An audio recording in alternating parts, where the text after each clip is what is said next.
자, 안녕하세요. 오늘 이야기할 주제는 우병장수입니다. 우리나라 사람들의 평균 수명을 알고 있나요? 제가 조사를 해보니까 한국 남자 평균 수명은 79.7세, 세계 16위입니다. 여자는 85세이고 세계 4위입니다. 건강 관련 주제는 처음 다루는 것 같습니다.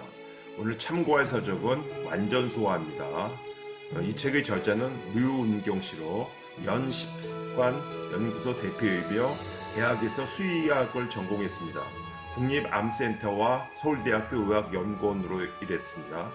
자, 이분은 인위적인 약의 힘으로 질병을 극복하기 어렵다는 사실을 깨닫고 자연의학에 관심을 가지게 되었습니다. 일반인을 대상으로 활발한 강연도 하고 있다고 합니다. 자, 비정상 가축을 만드는 동물농장입니다. 아마 여러분들은 채소보다는 고기, 육식을 더 좋아할 겁니다. 자, 한번 보겠습니다. 자, 가축이 99%는 공장식 축산 방식으로 길러진다고 합니다. 그곳은 생활이라는 말이 사치스러울 정도로 좁고 지저분한 환경입니다. 자, 비위생적인 환경에서 자라는 만큼 가축들은 어마어마한 양의 항생제를 투여받는다고 합니다. 자, 매년 사람에게 사용하는 항생제의 양이 1300톤인 반면에 가축에 투여하는 양은 11,000톤이나 된다고 합니다. 이러니 항생제의 내성을 가진 슈퍼박테리아가 탄생하지 않을 수 없다고 합니다. 빠르게 성장하기 위해서는 성장 호르몬 주사를 지속적으로 맞는다고 합니다. 자, 닭도 A4 용지보다 작은 공간에서 사육하고 서로 싸워서 상처를 입히지 않도록 부리를 자른다고 합니다. 다 자란 닭은 생명이 붙어 있는 상태에서 사지가 절단되고 피부가 벗겨진다고도 하고요. 빌 클린턴 대통령의 주치였던 존 맥두걸 박사는 육식을 가리켜 죽은 식품이 사체를 먹는 것이라고 말할 정도이라고 합니다. 자, MSG는 진짜 괜찮을까? 선생님이 워낙 라면을 좋아하다 보니까 라면 스프에 MSG가 많을 겁니다. 이 책을 보면서 또 여러분께 이 얘기를 하면서 좀 줄여야 되겠다는 생각을 하게 됩니다. 가공식품과 패스트푸드에 가장 많이 사용되는 식품 첨가물 중 하나는 글루탐산 나트륨입니다. 외국에서는 안전성의 의문을 제기하는 목소리도 높고요. 글루탐산은 본래 다시마나 버섯 같은 음식에 포함되어 있고 사람의 뇌 속에 존재하는 아미노산이라고 합니다. 부족하면 집중력, 언어 능력, 언어 발달 저하가 나타나고 심할 경우에는 조현병, 자살 충동, 우울증에 시달릴 수도 있다고 합니다. 반대로 과잉입니다. 대부분에서 많이 먹으니까요. 과잉 섭취된 글루탐산은 발암성 신경 독소 물질로서 뇌의 시상하부에 변성을 일으킨다고 합니다. 주실험 결과 비만을 유발하고 당뇨, 소화기 장애, 암, 파킨슨병, 치매 등의 퇴행성 질환을 일으킨다고 알려져 있다고 합니다. 자, 공복으로 몸을 리셋한다고 합니다.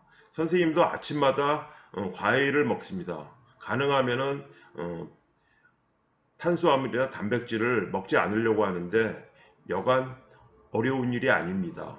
자, 공복은 소화기의 휴식 시간이며 몸의 재생 시간입니다.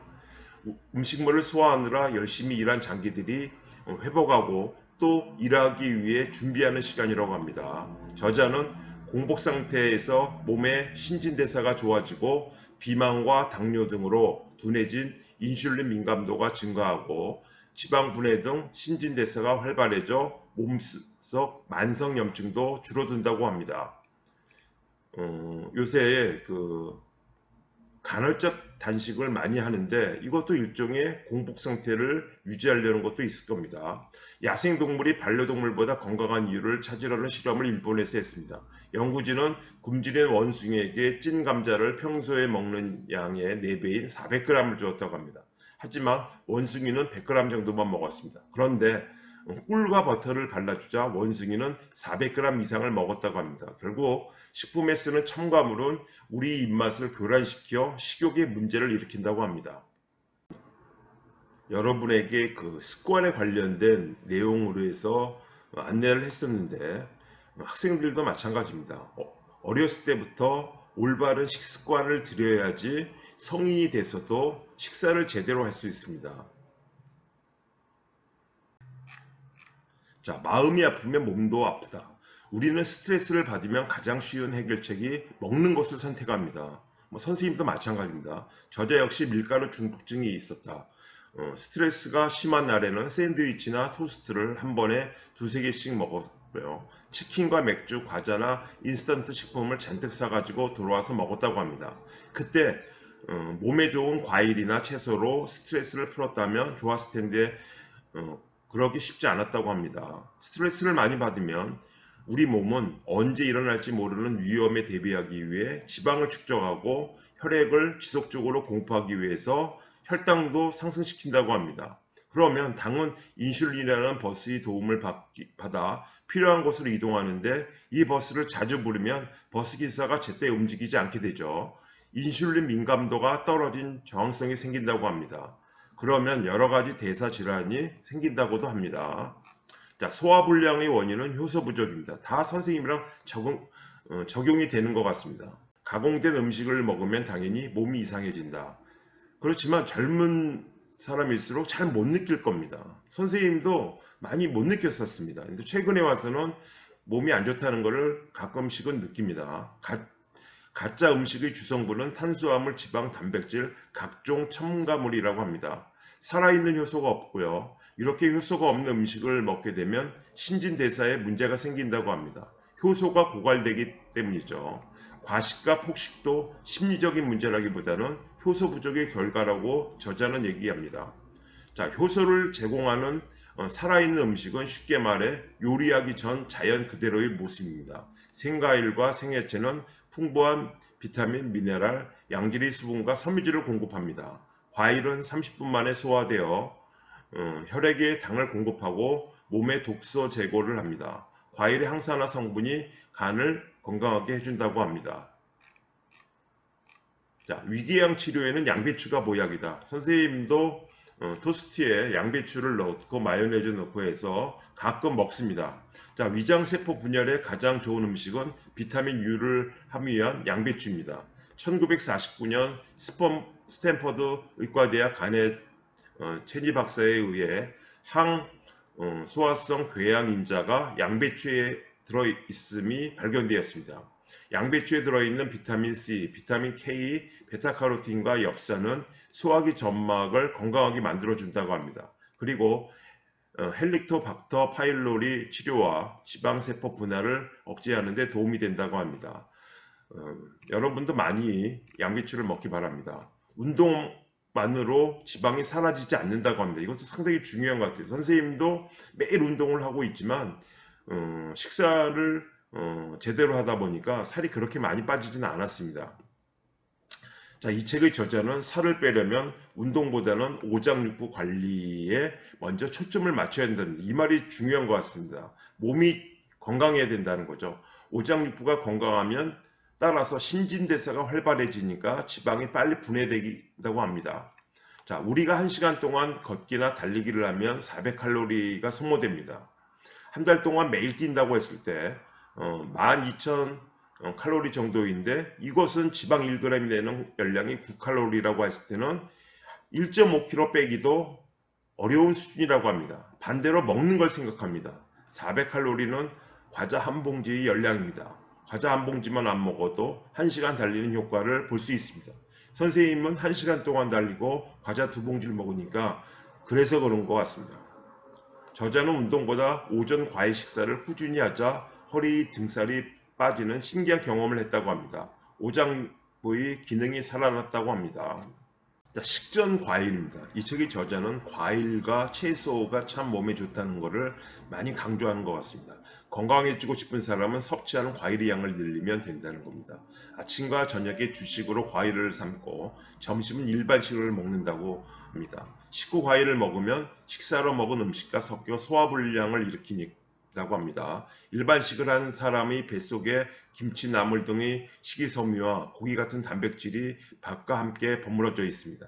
이때 위에 들어온 과일의 당은 36.5도나 되는 따뜻한 윗속에서 소화되지 않고 발효가 된다고 합니다. 위속에서 일어나는 발효는 가스를 발생시키고 음식을 변질시켜 영양흡수를 방해한다고 합니다. 게다가 과장의 발효 성분은 몸에 알코올과 같은 반응을 일으켜서 간세포를 파괴한다고도 합니다. 자, 배출주기입니다. 오전 4시부터 12시까지입니다. 저자는 아침에 일어나면 보통 화장실부터 간다고 합니다. 대부분의 사람들이 마찬가지죠. 밤새 몸에 쌓인 독소를 배출하기 위함이라고 하며 소화기가 잠에서 깨어나는 시기에 가장 좋은 음식은 역시 과일이라고 합니다. 수분과 비타민, 섬유질이 풍부해서 독소 배출에 도움이 된다고도 하고요. 과일은 소화시키는데 많은 소화 요소가 필요하지 않고 오히려 효소를 더 공급해서 몸의 배설 기능을 올려준다고 합니다. 아침에는 살이 찌지 않으니 임금님처럼 화려하게 먹으라는 것은 많이 들었을 겁니다. 그런데 그것은 몸속 장기를 배려하지 않은 식사법이라고 하면서 아침에 먹는 탄수화물이나 지방은 오히려 신진대사에 부담을 줍니다.